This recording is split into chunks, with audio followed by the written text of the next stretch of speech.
Assalamualaikum warahmatullahi wabarakatuh. Perkenalkan, kami kelompok pertemuan 9 kelas A akan menganalisis studi kasus kampanye calon Presiden Anies Baswedan jika ditinjau dari teori komunikasi publik dan media. Berikut adalah anggota kelompok kami. Yang pertama ada Laurentia Quintanya, yang kedua ada Muhammad Arif Putra Hakim, yang ketiga ada Hana Nafahatun Solihah, dan yang terakhir ada saya sendiri, Ganang Asel Wirobi.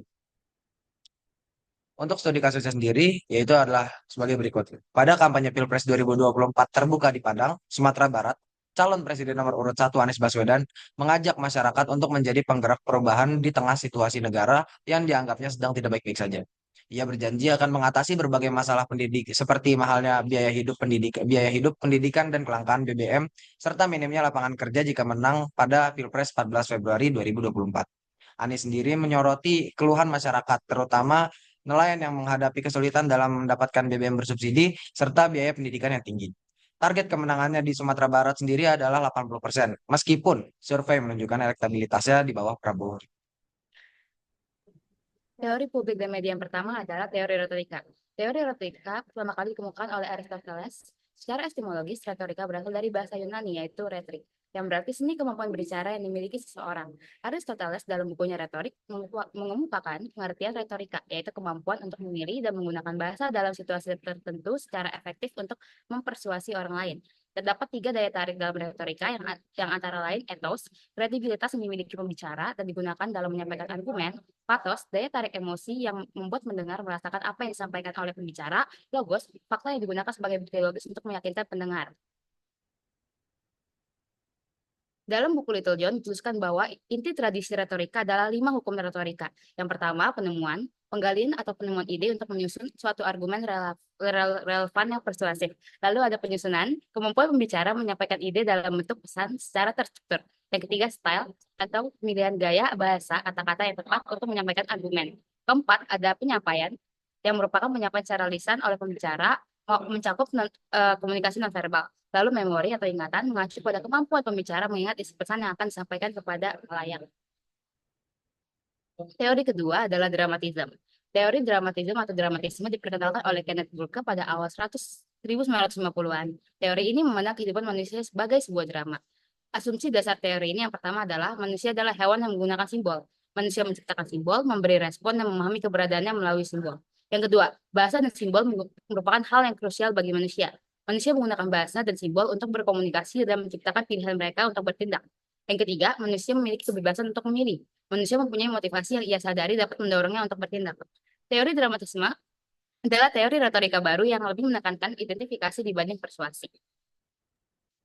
Yang selanjutnya adalah teori naratif paradigma. Naratif paradigma sendiri merupakan suatu teori yang menyatakan bahwa manusia itu secara alami adalah pendongeng atau pencerita. Teori ini juga membuktikan bahwa pembawaan dengan cerita akan lebih efektif dalam meyakinkan orang-orang dibanding dengan menggunakan argumen yang logis. Teori ini dikembangkan oleh Walter Fisher berdasarkan pada model komunikasi tertua yaitu storytelling. Dalam naratif paradigma terdapat unsur-unsur yang dikemukakan oleh Walter Fisher. Yang pertama adalah manusia sebagai pencerita atau homo narrans. Di sini menjelaskan bahwa manusia secara alami itu adalah pencerita. Yang kedua adalah narasi sebagai bentuk dominan, yaitu adalah narasi sebagai salah satu bentuk utama yang kita gunakan dalam berkomunikasi. Yang ketiga adalah rasionalitas naratif. Manusia diukur bukan hanya berdasarkan bukti, tapi juga berdasarkan kohesi dan fidelity. Dan yang terakhir ada fidelity naratif, yaitu seberapa masuk akal sebuah cerita dalam kaitan dengan pengalaman atau nilai-nilai yang dipegang oleh. Oke, teori selanjutnya ada tradition in search of audience. Teori ini merupakan sebuah teori dengan gagasan yang merujuk pada teori dan praktik komunikasi massa secara tradisional terus-menerus berusaha mencari hubungan-hubungan di antara perubahan besar yang mengacu pada sifat, perilaku, dan dinamika audiens di era saat ini. Ada 5 tradisi utama pada teori ini. Yang pertama itu penelitian efek, sebuah penelitian yang merujuk pada suatu persoalan tentang media yang memberikan efek yang besar terhadap audiens. Selanjutnya ada penelitian penggunaan dan kepuasan. Penelitian ini dilakukan untuk mengetahui pengguna dan nilai kepuasan dari target audiens, berperan penting untuk memahami teori komunikasi massa tradisional yang berusaha menyesuaikan dengan audiens yang semakin aktif.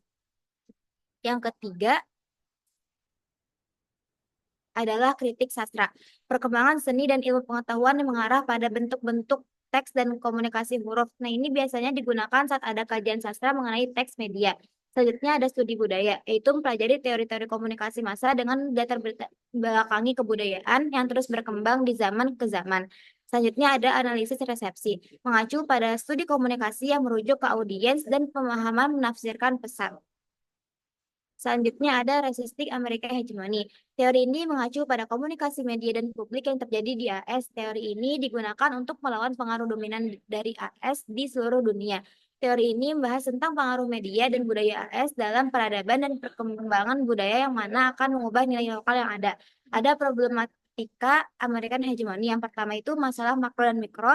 Yang kedua, the relationship between decoded meanings and impact. Yang ketiga adalah posisi esensialis yang dikontekstualisasi.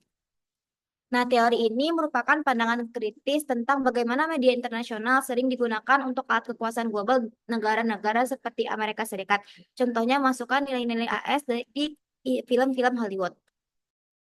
Yang selanjutnya adalah teori cultural studies. Teori cultural studies sendiri merupakan suatu bidang studi yang mempelajari budaya lain dari sudut pandang kajian budaya modern.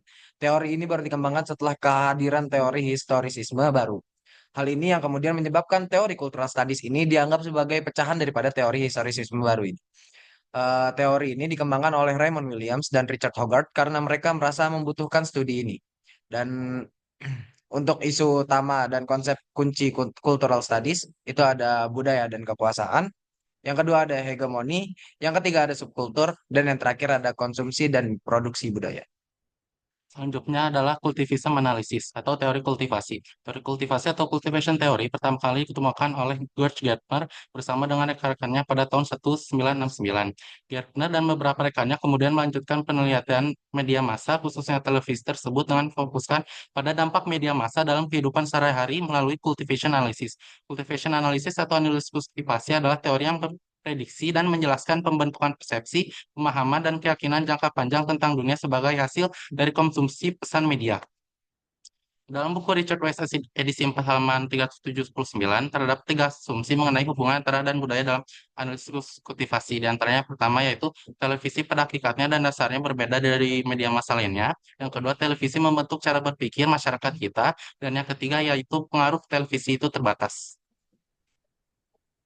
Selanjutnya, studi kasus terkait teori komunikasi. Yang pertama, teori retorika. Teori retorika sendiri teori komunikasi yang memanfaatkan gaya bahasa dalam situasi tertentu untuk mempersuasi orang lain. Di sini Anies Baswedan mengajak masyarakat untuk bergerak menjadi penggerak perubahan di tengah situasi negara yang dianggapnya sedang tidak baik-baik saja. Di sini Anies Baswedan menggunakan teori retorika. Yang kedua, teori dramatisme. Teori dramatisme pada kasus ini ditunjukkan oleh Anies Baswedan yang memiliki peran sebagai calon presiden. Ia sedang memainkan perannya untuk menjadi seorang pemimpin dengan menggunakan simbol komunikasi berbentuk kampanye untuk memberikan pengaruh kepada pemain lain yang merupakan masyarakat untuk menjadi agen perubahan.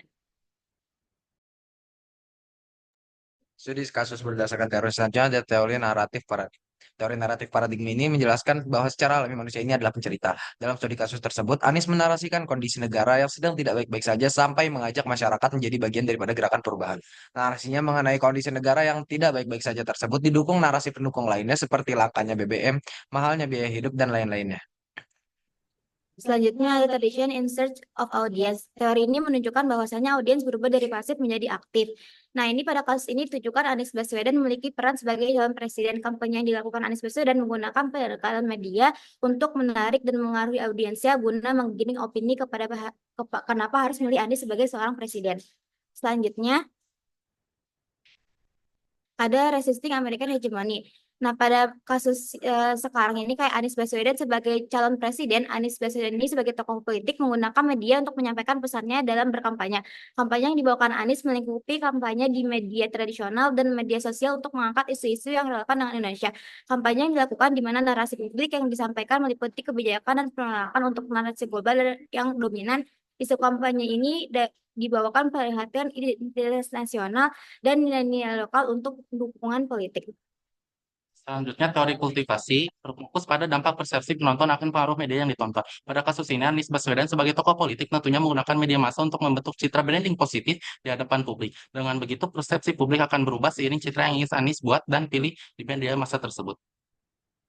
Yang selanjutnya, yang terakhir adalah kultural studies, di mana Anies Baswedan ini dengan narasi perubahan mengajak masyarakat menjadi penggerak. Ia menantang hegemoni melalui representasi budaya politik. Ini mencerminkan bagaimana identitas dan narasi yang digunakan untuk melawan struktur kekuasaan dalam masyarakat, sejalan dengan analisis kultural studies tentang resistensi dan ideologi. Baik, sekian presentasi dari kami, kurang lebih mohon maaf. Wassalamualaikum warahmatullahi wabarakatuh.